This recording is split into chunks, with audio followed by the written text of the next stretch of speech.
Good morning, everyone, and welcome to the Sage Business Cloud Accounting topic webinar. My name is Joan Barnard, and I will be your host and panelist for today. Guys, what we're going to be discussing is we're going to be discussing the customer tab up to special. I am not going to be doing time and billing or debtors manager, as those are add-on modules.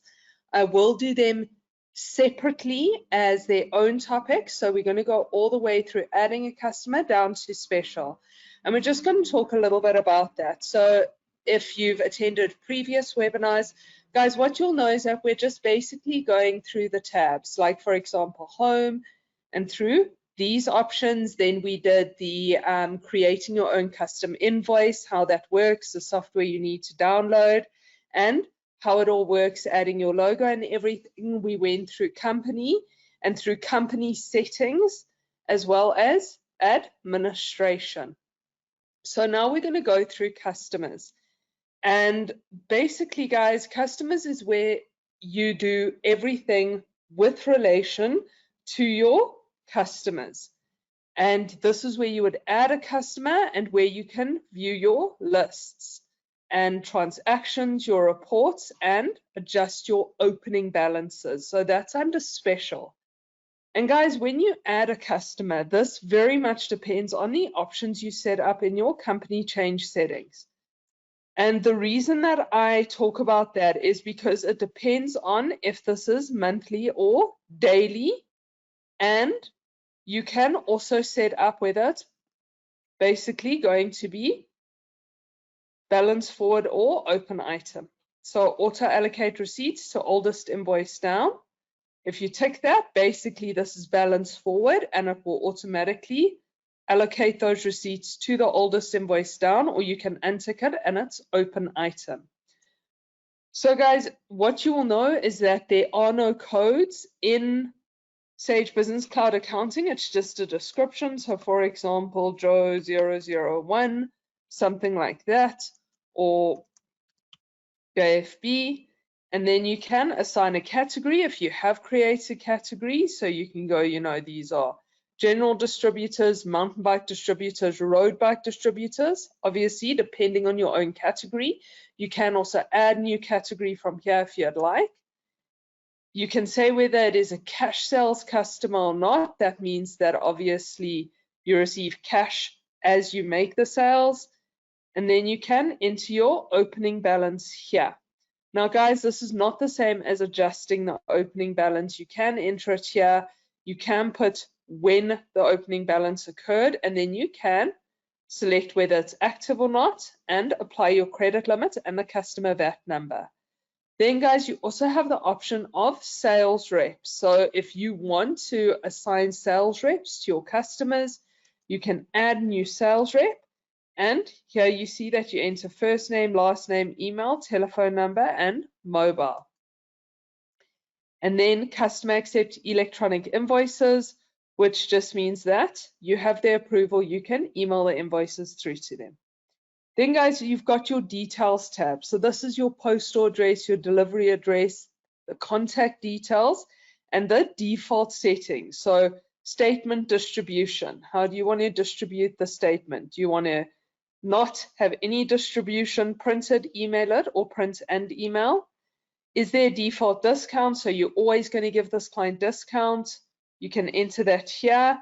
Default price list if you have set up price lists, and then default VAT type. So this is where you can go, well, I will always charge standard rated, and that's what will show up for the specific customer. And then due date of payments. And guys, you can see here that I've got days of invoice, days of the current month, days of the following month, end of the current month, days from the end of the invoice month. And you just need to set your payment terms. So for example, 37, whatever it is. Mine is set to day base because that way I can do both. I can say 30 days from the end of the month, for example, or I can say 30 days from date of invoice, and that at least gives me a way to kind of do 7 days, which would be day base and monthly. So unfortunately, you can't have both like you can in partner, but you can set your company settings and then decide how to run that. I find daybase is the best, and then you can kind of just work out the days for yourselves. Then we've got our activity tab, which I don't have any activity, so I can't click on it. Your additional contacts, so you can add your additional contacts here. You can add notes, your user defined fields, personal information, sales graph, quotes, sales orders, invoices, and report layouts. So guys, because obviously this would be us creating a new customer, you can't click on things like the sales graph or quotes, sales orders, or invoices because no information yet exists. But this is where you can come and say what layout you want your quotes, sales orders, tax invoices, customer statements, and delivery notes to print on for the specific customer. And then you would go to the bottom and you would choose to save or save new. So guys, there's not much to creating a new customer, but then we've got our customer list, and it's exactly as it says. List of customers is going to show you a list of all of your customers as well as their balances, the contact name, telephone number, and you can then select your actions. So in your actions, you can choose to add an invoice, add a quote, add a sales order, add a receipt, or view the statement. So this is kind of like a quick action little guide here. If you know, oh, okay, I need to go do a invoice for, in this case, Blazing Cycle Trails. Guys, I can click on actions and I can go, okay, I'm going to go add that invoice. And I can quickly add that invoice and it will allow me to do that. As you can see, guys, my system is pretty new.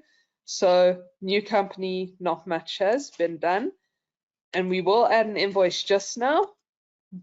But basically you can do it from here and it just makes it a little bit quicker than going through, okay, transactions, customer tax invoice, then you select your customer, then you enter. If it's a really quick, okay, I just got off the phone with this customer, guys, you can do it really quickly from the actions option. So it is like a quick access place for you, and that's pretty cool. Then you've got your list of sales reps. Now guys, I don't have any sales reps, so if you don't, what will come up is add a sales rep. And as we saw, that's where you basically are going to add their details. So we had to basically add mine. Can quickly add that, and you can see that there are notes and there's personal information again. So guys, for example, in the notes, I can add a note and I can add an action date and I can add a subject, for example, invoice Jenny, and so you can see how that works. So this would be like your reminders, and we can save or save a new.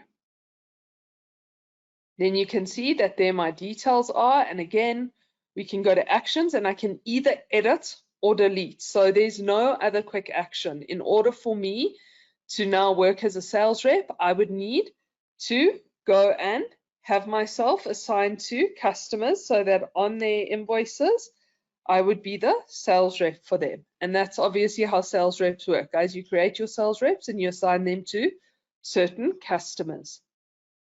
And then guys, you've got your customer categories. Again, you add, you can import, and you've got your categories that you have already added, and then your actions are just edit or delete. Then guys, if we look at our transactions are everything you can do with your customers. So this is where you're going to add quotes and sales orders, your customer tax invoice, your recurring invoices, your customer credit notes, your receipts, your allocating of receipts, your customer write-offs, and your adjustments. Now, when you go to your change company settings, in the change company settings, if you went to documents and statements and you went to document descriptions, you would be able to change the name and original name here. For example, pro forma invoice. Sorry guys, spelling mistake. And we can change that for the copy name. Now guys, I can go save and close. No.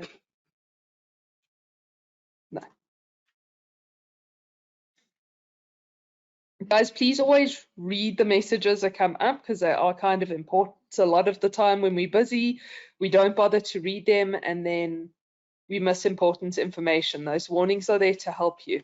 But guys, if we come and look, we know that I changed the sales order to perform an invoice, but that's not going to change the literals on screen. So basically, it's just going to change it when you email it or you print it and give it to your customer. It will say perform an invoice. It won't say sales order, but on your system, it still is going to say sales order. So the flow normally goes that you will, for example, quote a client. Once you've quoted the client, you can then, for example, go to actions. And again, guys, very quick, easy way. You can create an invoice from your quotes or from your sales orders. You can also go and create the sales order, or in this case, perform an invoice. You can also copy this quote. Maybe it's something that happens over and over. And guys, here you can also update the status. And you can say whether they accepted it, they declined it, or it's been invoiced. Now, if we don't update it, and I will update it later just to show you on the reports, but guys, basically from here, you, as I said, you could go and create your invoice from here or your perform an invoice, or you can do that later when you're doing all of your other transactions. So guys, basically the creation of a quote, a sales order, and a tax order is very similar.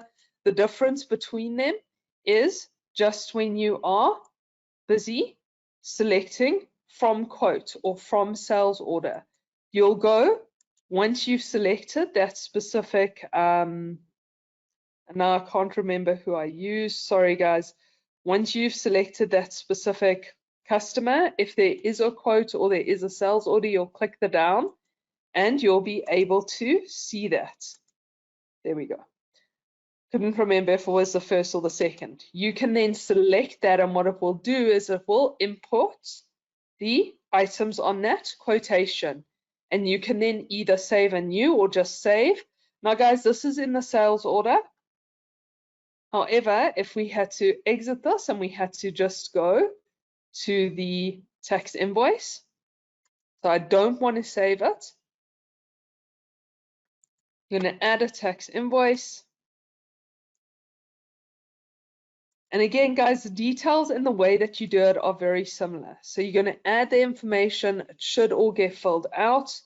You can give your customer a reference, and then you will see quote or sales order. So if it was turned into a sales order, we would have seen a sales order there. And if it is a quote, it will tell you, you are linking a quote to this tax invoice. The quote status will be changed to invoiced.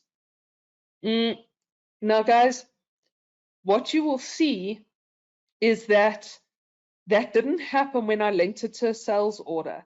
So it was still on a sales order, but it didn't automatically change the status. But it does happen if you are going to link it to the quotation. Now, unfortunately, as we can see, the quantity on hand falls below 0 for one or more of the items. So it can't process it, which means that there are no quantities. So guys, I would need to either go and do an item adjustment here, or I would need to bring those items in from my supplier. So I can't actually do this invoice because of the fact that I don't have the stock on hand. So the system warns me of that, which is awesome. So it's not going to let me link that quote, but that is how it would work. And then you can literally just, again, update. It'll be ordered. It'll then write to your customer account, and they would then need to pay you for those items. Then guys, we've got recurring invoices. And basically recurring invoices are those invoices that happen every 2 weeks, every month, every quarter, or every year. So if we take a school, for example, you've got people paying either monthly, termly, or yearly.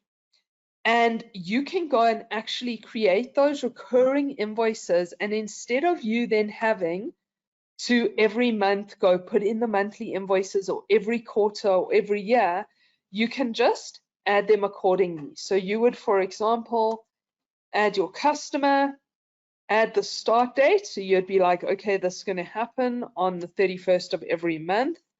The frequency can be every day, every week, every second week, every month, every second month. And you can see every third month, every 6 months, every year. So we're going to say every month. And guys, you can give it an end date, for example, so we can go, okay, this is going to be a contract until, for example, 2023. And the last invoice will be in April. So that'll be for a year. They're going to have to pay us. And then you can select, for example, due dates. So they've got, for example, 30 days from date of invoice, or days of the current month. And then you can choose whether you want this to create as a draft for you to go over and check, or if you want it to create automatically. Sorry, guys. Now, if you create a draft, what will happen is it will put it as a draft in your invoices. So when you come in on the 30th and you go to tax invoices, you'll find that you have 30 invoices there waiting for you. They've already been created, but you need to tell the system to save and new. It's going to be in a draft. You need to update it. If you create it automatically, though, you will then have the invoices run completely automatically. They'll run, they'll go off, they'll send to your client, and they will be on the detailed ledger of that customer.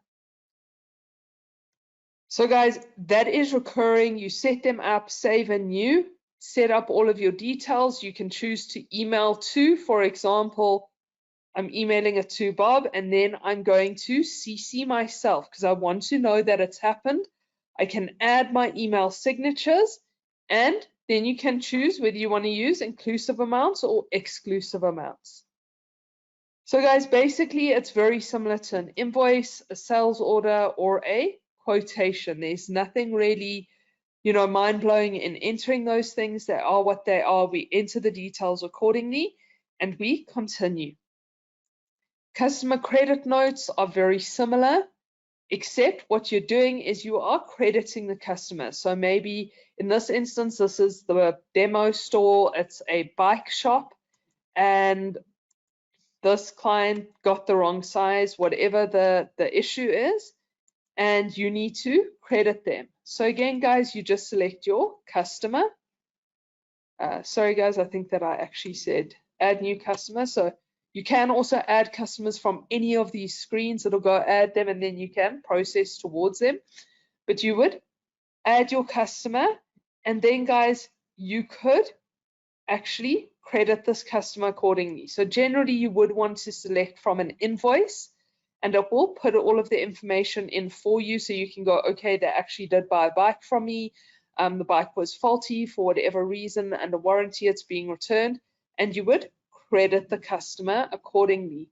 And again, guys, it's very much the same thing as entering a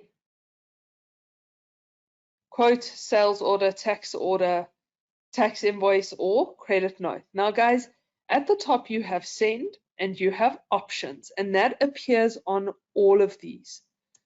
So again, what do those options allow you to do? Depending on what you're doing, you will see that here I can show user-defined fields. I can show accepted, declined, or invoiced. Same as if I was on my list and I wanted to say what's happened. If I am invoicing, though, it will automatically say invoice. I can create the invoice. I can create a recurring invoice. I can create a sales order, or I can copy the quote. Now, if we had to look at sales orders, it'll change slightly. Again, you'll be able to save to send, and it's print preview, print and email. And then, guys, here you see that it's documents, attachments, document notes, create an invoice, or copy a sales invoice. So it's not any of those, has it been declined, has it been accepted, has it been invoiced? So that's all missing, and there is, you know, this is the sales order. So you can only move to an invoice from here. And if we're in an invoice,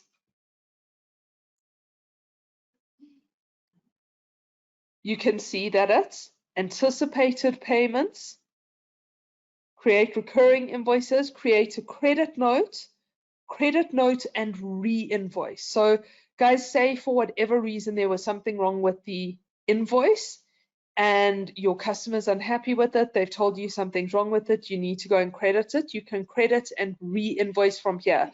So you don't have to go do the credit note, link the whole invoice, come back here, do the whole thing. You can credit, note, and re-invoice from the invoice screen, create a receipt, and copy the invoice. So those details change, but again, here your options are on what to do.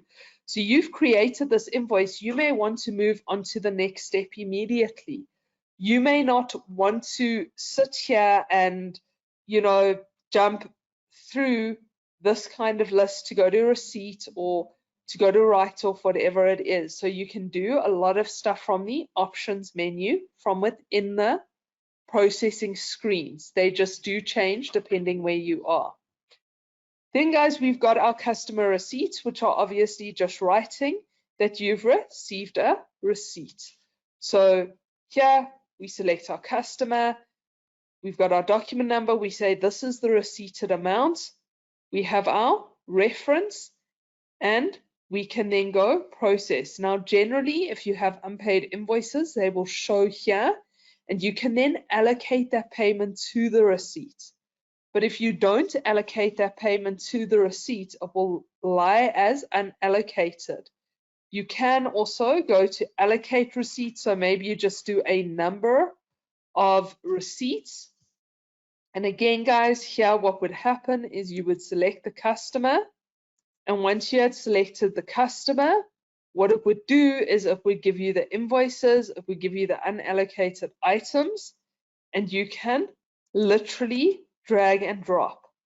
So that here we can see we've got a receipt, but we don't have any invoices. We either need to go invoice or we need to see why we have this receipt.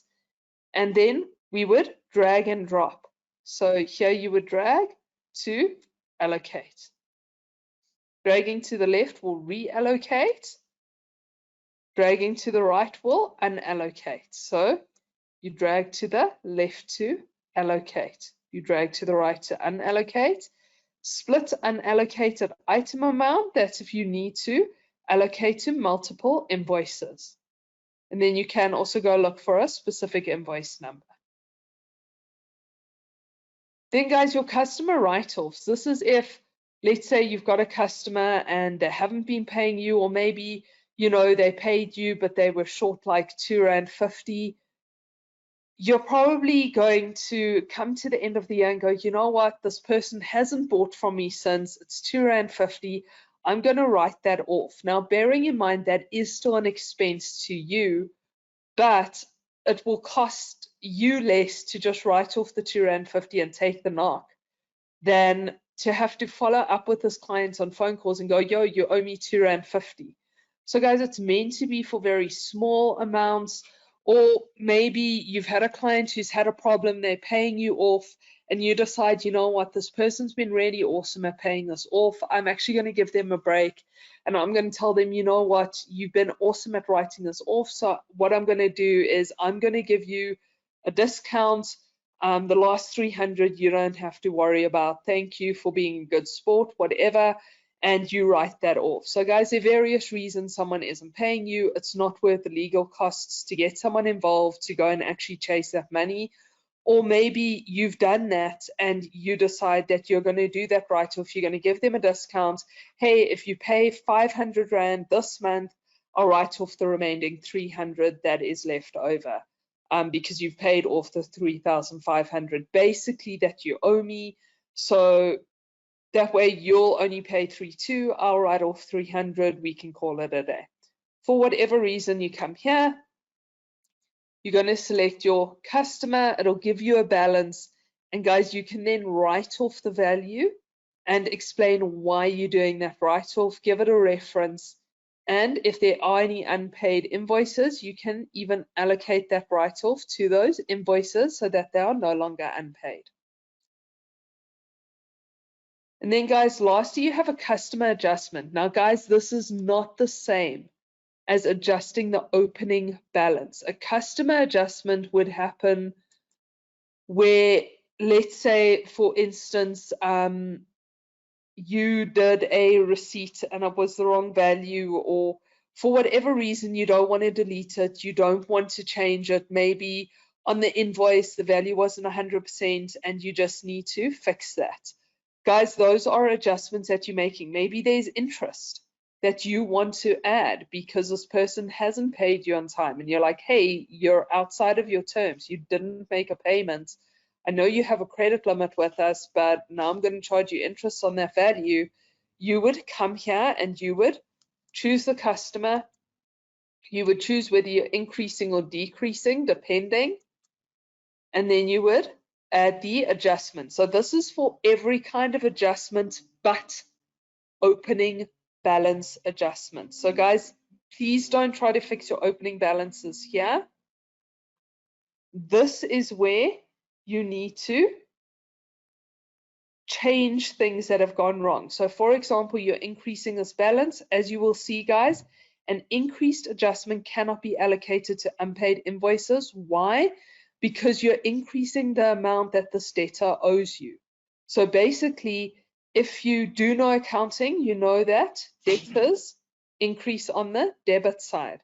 So guys, an increase would still be a debit. Any value that is a debit, you can't apply to an unpaid invoice because an unpaid invoice is also a debit. You're increasing the value of what they owe to you, whereas a decrease, on the other hand, would be seen as a credit, and a credit is seen as a payment. So it's money that you receive is always credited.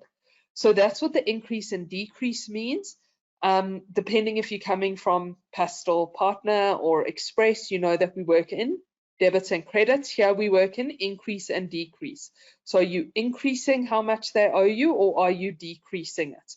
If you're increasing it, well, a tax invoice also increases the value. So logically, you can't apply an increase to an unpaid invoice because they're basically the same thing.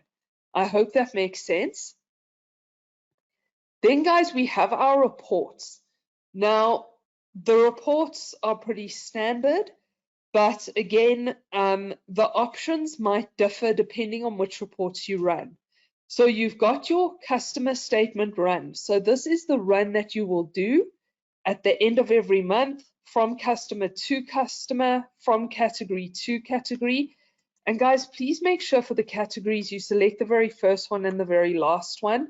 Don't leave that as blank because it could generate errors. I must be honest, I don't know if that's true. I know that it does work that way in Sage 50C. I didn't actually check if it does that here, but I know as a specialist for 50 Cloud, if you leave that as blank, it does not generate the statements. So I'm not sure if it does do that here, but basically if you're going to select everything, select the first option, the last option, first option, last option. That's what I would do. I'm sorry guys, I didn't think to check that. So if anyone wants to, go ahead. But generally, as I know it, this is what happens. Then guys, your date range, is it monthly, quarterly, yearly, month to date, quarter to date, year to date, custom dates, all. So you can see there's a number of things to select here. Custom dates would allow you to select the dates you want. So please make sure that your date range is correct.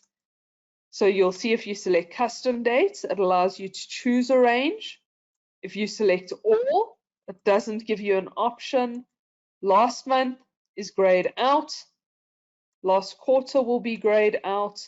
Last year will be grayed out. Life to date will be grayed out. So guys, if you go monthly, you can see that you get an option of monthly. Quarterly, it's going to give you an option of which quarters. Yearly, current year, last year, 2022, 2021. But anything after that is grayed out until you get to custom.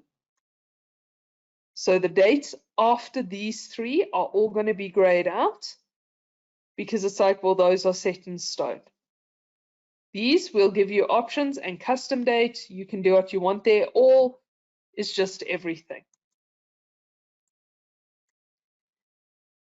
Then guys, show balance brought forward. So consolidate all unallocated transactions prior to the statements in one balance. So you don't want to see payments, invoice payments, invoice payments, invoice. You can just consolidate it. It depends if your customer is happy with that. They might want to actually see all the different transactions. But if they don't, you can just tick it. So what it'll do is it'll only show them May's transactions. Anything before May in this instance will be consolidated into one value. If you don't tick that, it shows you all of the transactions. Then exclude fully allocated invoices. So this is if you only want to show the unpaid transactions. You want to go, hey, here's your statement. This is where you still owe me money. Anything that's not on this list has been allocated. So you would tick that. All allocated invoices will be removed. Show full details. This will display the invoice lines. Now, guys, this will make your statement very, very long. So this will basically break down the invoices into their individual lines. So if you tick this, it's going to show the line items on the statement. If it's not ticked, it's just going to show the overall invoice. Hey, I sent you an invoice, it costs 5,000. It's not going to go of that 5,000. One item was for a mountain bike, one item was for a aluminium bike, and the other bike was for a trick bike. You know, it's not going to do that, guys. It's just going to go up with 5,000. If you tick that, it will show you those details. Then, guys, exclude customers where the balances are zero or negative or less than a specific amount. So this is helpful to not send statements to clients who don't owe you anything. You may have clients who still want that, but if your client is zero or has a negative value, that means that they have credit with you. You might not want to send statements to them. So you can choose to exclude those, or you can go, you know what, I don't want to send statements to anyone who has a balance of less than 100 Rand. You know, if they've got a balance of less than 100, I'm not busy chasing them anyway. Anything over 100, I'm chasing. So guys, you can enter that, it'll exclude those, and then you just say next based on your filters. Then guys, what it's going to do is it's going to allow you to either print all the statements, print an email as per the customer's settings, print as per the customer's settings, or email as per the customer's settings. Now you'll note is if I go to print, this option for email is completely grayed out. That's only available if you're going to email, and this is where you can enter your options. You can enter a CC, and you can use your email signatures that you've set up. You can then also change the body and go to your valued customer, your statements as at. Now guys, when we see these brackets, that's coding to tell the system, hey, this is the date that we want you to put in here. This is the username, company name, etc. That's what it's asking. And basically, once you've done this, you'll say next. And what it's going to do, since guys, it is disabled in a free trial, is it will then continue and send the statements and finish. So that's your statement run. That's when you're sending your statements to clients. But at times, guys, you may want to actually just go and view your customer statement. So you've sent it, your customer now comes back to you and says to you, hey, and as you can see, this report is not used to distribute to your customers. That is the statement run. So that is the difference with these. You do your statement run to send to your customers to go, hey guys, here your statements are. Thank you so much. Please make payments, whatever. Guys, you use this customer report when a customer comes to you and goes, hey, listen here, I made a payment, but it's not showing on my statement. Let's go have a look. Let's see what's happening. there's a transaction not showing. Maybe you did print imbalance forward and the client's like, half my stuff is missing. You can go have a look and go, oh, sorry, I see that I didn't show, you know, details, or I printed imbalance forward, or whatever it is, or your customer goes, I didn't receive a statement. You can see why. You can go, oh, sorry, you actually had a balance less than 200. Let me send it to you, whatever it is. But this is not your statement run. This is for you to query, to check, and then you can go in and do that statement run, even if it's for one customer, and send it off to that customer or make the amendments accordingly. This is for you to query those statements. Then if we look, we've got our list of customers again, guys. Basically, it's just going to give you a list of customers. So there is a difference between lists and list of customers again. As we see, that prints to screen, we can see them and we have actions. We can import our customers here, but this report list of customers is different to that. This is us literally getting a listing and again going, okay, I want to see everything. Let me view the report. Now, guys, I'm not okay, so here it doesn't work the same as 50C. You can just go select and it will say that it's everything. And guys, again, this is just going to say, hey, this is the name, this is the category, active, yes, contact name, telephone number, and what the balance is. So this is just a listing for you. You can print a PDF. Maybe you need to go make some changes. You want to see, are the contact people still correct? Are those contact numbers still correct? You can email, print the current page, etc. Save, and then you've got your options: export to PDF, CSV, export to Excel to manipulate the data. So guys, maybe you want to make changes and use an import to import this data. Just make sure it's in the correct layout. So although you can export this to a CSV, this does not mean this is in the correct layout to import your customers. You can manipulate this data into the correct layout. But guys, this is what you would use this for. So this is going to give you a true listing. It's not where you can go in and manipulate the data accordingly. Then guys, if we look, we've got our sales by customer. So this is where we're viewing our reports and we're checking the information. Guys, sorry, please, can you just give me a second? Unfortunately, I have a delivery and they need me personally. I'll be about 5 minutes, go grab a cup of coffee.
Hi guys, so sorry about that. Deliveries always come at the most inopportune times. So guys, what we were talking about is the sales by customer report. And again, basically you can choose your customers, your categories, so you can filter it down. You can have all your customers and then just say, I want to see my general distribution or my mountain bike distribution, road bike distribution. Obviously, guys, I'm reading the categories in my system. Yours will be different, but you can drill down to a specific category. You can leave it as select, and then you can again choose the date range, monthly, quarterly, yearly, etc. And then you can choose the style. Do you want it to be a summary or detailed? And then you can view your report. And based on the information in your program depends what will show.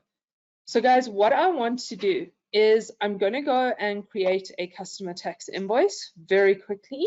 And we're going to put it to an account because I did not realize that I did not have enough quantities. So I'm going to quickly put this to an account and you can follow with me. So I'm going to select my customer. No, so guys, as you can see, it's going to ask me to link the sales order, but I know for a fact I don't have quantities. So I'm going to say no to that. Here you can put a reference, for example, P01578 or whatever the reference you need to put. If you are going to link a quote or sales order, you would do it here. And then where we see item, we can see that we can change item to account. And guys, depending if you have the time and billing module, you can also then select time or bundle, but we're just going to select account. And then guys, it's going to ask you to select the account. So basically I can select sales, other sales, I can have other income, and you can select your accounts accordingly. So I'm going to just select my sales account. I can give it a description. So for example, just to stick with the theme of this company, mountain bike 1, and we're going to say that it's 2,500. That is the exclusive price. Remember guys, if I want to use inclusive, I tick this option here. So if I see that, hang on, I look at the bottom and I'm like, that should be 2,500 including VAT. I need to make sure that I'm using inclusive then. Come back here and do my 2,500 so that it looks correct. Then again, my VAT type, I'm going to say standard rated. And basically then we go save and new. Now guys, from here, I could have emailed this. I could have at the bottom said print preview or email. I could have also printed a delivery note, either printed it or emailed it. Now, if we had to go back, since I've made that sale, and we need to now actually look at that report.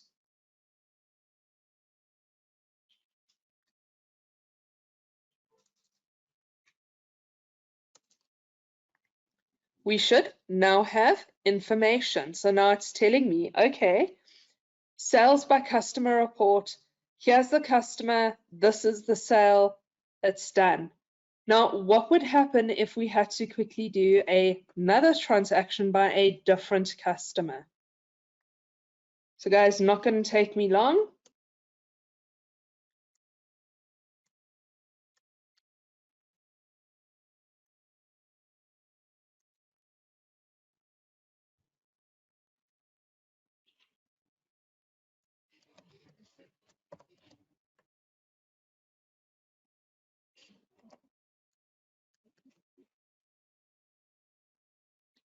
Again, we're just going to save a new. And we're going to go and view that report. And guys, basically you'll see what it does is it breaks it down by customer. So if we had multiple invoices for this specific customer, it would list all of those invoices, then it moves on to the next and the next. So that's how that report works. Sales by customer. Sales by sales rep. If we had set up our sales rep, it would do the same. It would put the sales, for example, for me. And if I done both these sales under my rep, it would put them both under my rep, and then it would move on to the next person. So you can check out how your sales reps are doing. Then we have customer balances, days outstanding. Guys, this is your age analysis. For those of you coming from Partner Express, this is what we would call an age analysis. Again, run at date. So for example, we're going to have a look and we're going to say, you know, we should run this as at the 31st of May. Your from customer to customer category, style, summary or detailed, and then exclude customers with 0 balances. Now, if we leave it as it is, we can see that we've got current, and it's just showing us our 2 options. If we go show report options, we can change to detailed and say refresh. And if we refresh, it will actually show us the invoices and the receipts. So you can see exactly what happened in your aging. Then guys, your customer statement, we've discussed customer transactions. So this will show your transactions and you can specify the transaction type. You can either check all of them or you can look for, say, a specific credit note, adjustments, opening balance, receipt, write-off, tax invoice. So if we selected everything and we had to view, you can see that it's going to put all the transactions in. Again, it's going to break it up per customer, but then it's going to go, okay, these are the invoices for this customer, these are the receipts. If we did a write-off, it would go, this is the write-off, etc., etc. Because I didn't specify a specific transaction type. So it's like, guys, again, I could just go all. I don't think it'll change the report much, but we can see that it includes everything. So you can narrow that down and go, I just want to see all of my invoices, for example.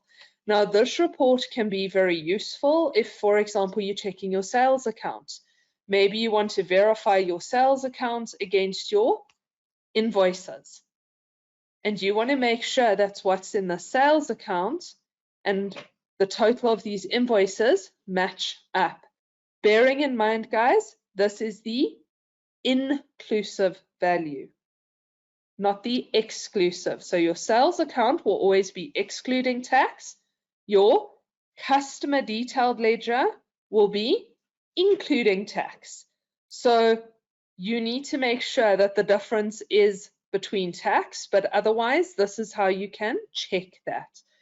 For example, if you had, if you were checking the sales account and you know that you also had credit notes, that's where you may need to then, for example, do credit notes and then check the difference between the two. So this is what you can use this for. It's a very nice report to check your transactions, make sure everything's okay, that type of thing. Then guys, we have quotes and quotes by customer. And again, it's what is the difference? So here we've got our different options, guys. I'm just going to stick on monthly for now.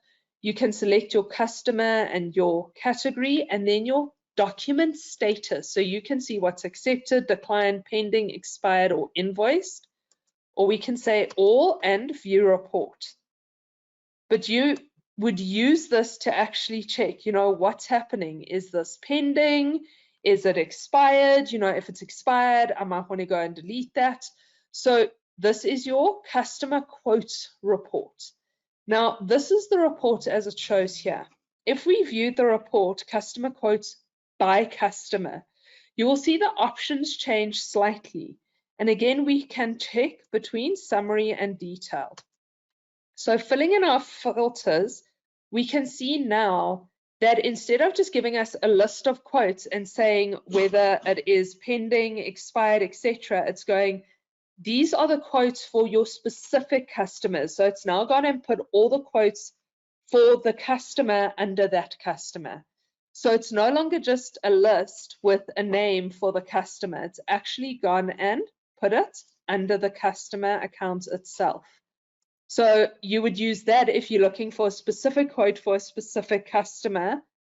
But guys, honestly, if you just want to check your customer quotes and the statuses and what's happening, I would view the customer quotes report, because this is going to be a lot easier to check and to go, okay, these are the expired ones, cool, let me go in, let me just delete them, because it's going to give you the document number. You don't really care which customer it's for per se. You're just checking expired and you're trying to neaten up the system, or you're checking for what was approved and has it been invoiced yet, that type of thing. It's not specific to the customer. When it's specific to the customer, that's where you will use that specific, sorry guys, my mouse is not wanting to work with me, customer quotes by customer, because you'll go, well, I know that it's this customer, so this is what I want to quote. Then guys, we have customer sales orders and customer sales orders by customer. Guys, it is basically exactly the same as the quotes. Basically, you're checking these sales orders because you want to see what's on back order. So in this instance, I know that this specific invoice cannot, or this specific sales order cannot be invoiced, because when I tried to do that, it told me it couldn't. So this would be on back order. I can check that. I can then, for example, go and create a purchase order. Oh, sorry, guys. I can go and create a purchase order or a supplier invoice and bring that stock in. But again, if it's a specific customer, that's where you will check the customer sales orders by customer. So if you're doing a big order, you might just want to see, okay, what do I have on sales order? I haven't been able to invoice it. I need to go do a huge purchase order. Let me check. You're more interested in who the supplier is, not who the customer is, because you need to purchase.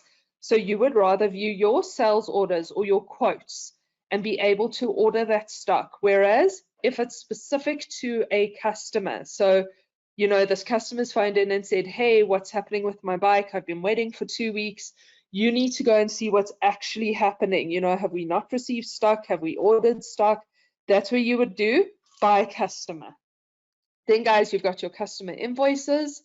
So again, you've got your different options you can select. And do you want to include credit notes? Now guys, that can be helpful again if we are going to view this against our sales account to check everything, because we can see the VAT, we can see the exclusive value, and if it includes the credit notes, that would also write to your sales account. So then you have a better picture of that instead of the other report which just showed invoices or just showed credit notes.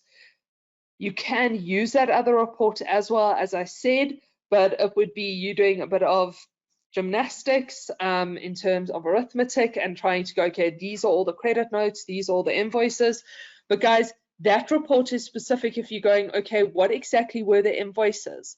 The invoice total was this. What were the credit notes? They were this. Does it add up to this? Yes, it does. So it's you just checking your system is functioning properly.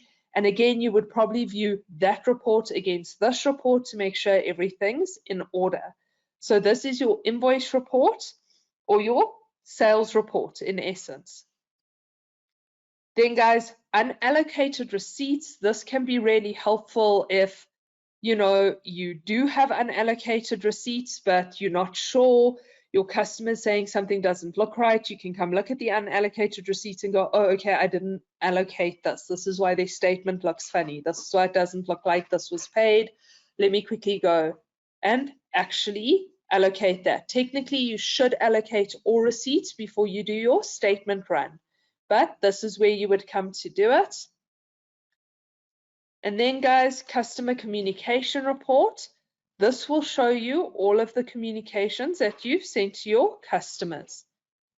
And then guys, we've got the special, which is just to adjust the opening balance. So you've put in the opening balance and then you need to adjust it because something was wrong. This is where you're going to come here, you're going to select that customer, you're going to select the date, and you're going to put in the new opening balance and the reason that you're making this adjustment. So as I said, and transactions, customer adjustments, and special adjust opening balances, two different things. So guys, that is the customer tab in a nutshell. Those are your reports in a nutshell where you can use them. Basic processing, you know, a couple of things pointed out there, inclusive, exclusive, how you do that. Does anyone have any questions on the customer tab and how it works? Guys, if you have any questions, please use the question icon. It looks like a little question mark in a speech bubble. It's on the far right of your page. You need to click on that. You then need to type your question through to me and I will answer it to the best of my ability. Now, guys, as I've always explained to you, I am actually a product specialist for Sage 50 Cloud. While I've done the training for Sage Business Cloud Accounting, I'm not a specialist on it yet, but I do understand how it works and I do want to allow you to get the most out of your system. So if there is a question I don't know the answer to, I may need to take your email, get an answer and come back to you. But in general, I've been able to answer 99% of the questions asked of me. Sage Business Cloud Accounting is not the most complicated system around.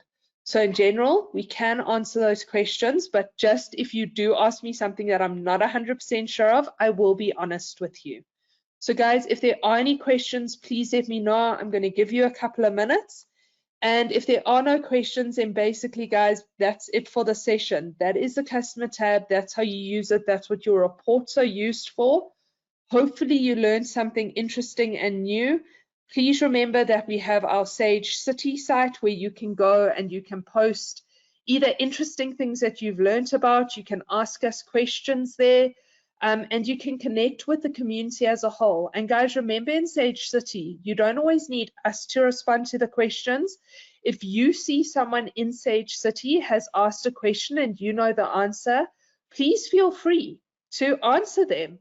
It doesn't need to come from Sage. The community is there to help each other. It's also where we put important information like maintenance, webinars that we're running, the news flash, our Easter holidays. We recently put that up. Obviously, that's past, but that's where we will inform you on Sage City. Hi, maintenance is happening. Hi, this is happening.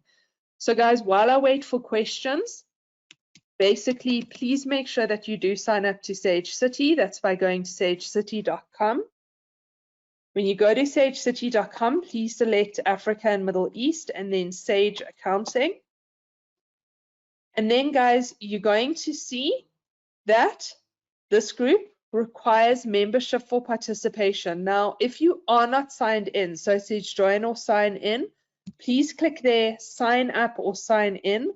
And then make sure that you click this option to join the participation. So this blue-gray line. Sorry, I'm not sure what that color is. It's a bluey gray, I assume. So click that to join. And then, guys, make sure that your notifications are turned on. So as you can see at the moment, there's a free training on Sage U. And, guys, if you go through news and alerts, you'll see the different options. Like, for example, if there's a problem with telephone lines or if there's scheduled maintenance. This is also where you can go to forums, you can go to general discussion, and you can either start a conversation or you can ask a question. If there is a check mark next to the question, that means that it's been asked, answered, and verified. So guys, please also come here and check if someone hasn't asked the question you want to ask and if it hasn't been answered and verified. If you see that there is a question and it's been answered, but you don't see a check mark and you see it works, please can we ask that you do verify that? So please just, if you go in, you can actually select the fact that it is true. You can say, yeah, I'm going to click on more and say verify. That will only happen though if you have clicked to join. So guys, that's Sage City. Then we also have our Sage KB, which is sagekb.com. Again, if you do go to sagekb.com, please make sure that you select your product from the list before you enter what you're searching for.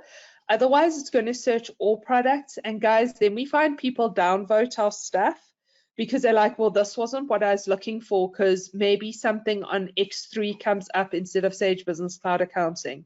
So to avoid that, make sure you select Sage Business Cloud Accounting and then ask. Then guys, you also have PEG, and we have our YouTube channel.